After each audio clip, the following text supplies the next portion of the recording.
I'm sure you're here because you heard the Modern Warfare 2 Remastered multiplayer rumors. And if that's the case, let's jump on into those as far as what we've heard, what we've seen from a few different places. April 28th, Game Rant put out an article saying that Modern Warfare 2 Remastered could be replacing World War II Vanguard because of such disarray. That leak came out, and it really took over everything. People kind of went crazy with that. It was just a small thing, but hey, you know, this might be being worked on, and hey, there is some progress on this, but it was never confirmed that this was going to happen. That kind of, at the same point too, though, it would make a lot of sense to release Modern Warfare 2 Remastered right now. I mean, it's just a content drop if they decide to drop it inside the Modern Warfare engine. So that's guns, maps, maybe some skins and operators that they could easily drop for $40 as a large bundle, essentially. Yeah, you probably earn them all, but that's the way that I would see this happening if they do drop multiplayer. Mind you, they've only dropped the campaign for Modern Warfare 2, and they have not done the same thing for Modern Warfare 3, but it's likely that that is to happen this year with the mystery game that was uploaded to the PlayStation Store, I believe is what it was.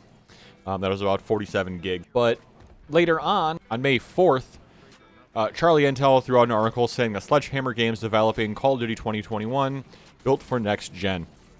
This is a built for next gen experience with stunning visuals across campaign, multiplayer, and cooperative modes of play, designed to both integrate with and enhance the existing COD ecosystem. So what that says to me is they are planning to release this new COD Vanguard without disrupting Warzone, because let's be honest, Warzone is the moneymaker right now. That's where they're doing money hand over fist, and they don't want to disrupt that, and I understand that.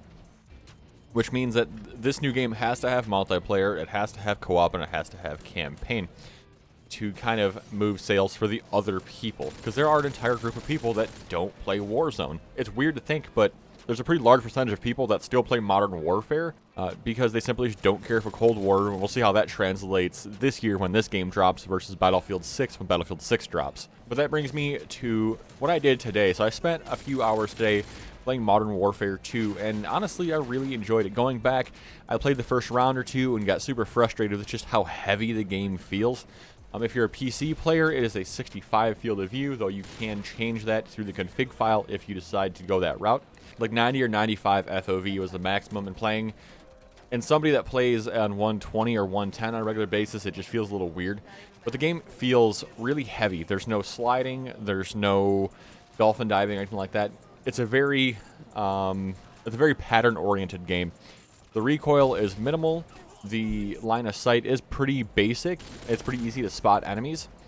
Overall, the game is kind of easier than the modern Call of Duties. I mean, I would say that Modern Warfare 2 is definitely an easier game for casuals to pick up and play because of the lack of recoil. The flinch on Modern Warfare 2 was absolutely crazy. I did not expect that at all. I totally forgot about that.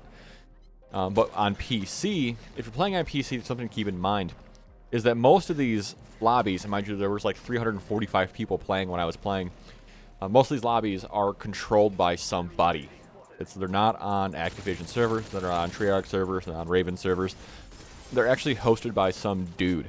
And on that guy's computer, if he understands what he's doing, he can manipulate map, mode, things like that. And as you can see, we played some third-person mode for a little while, and it was a ton of fun. I totally forgot how good third-person mode was in Modern Warfare 2.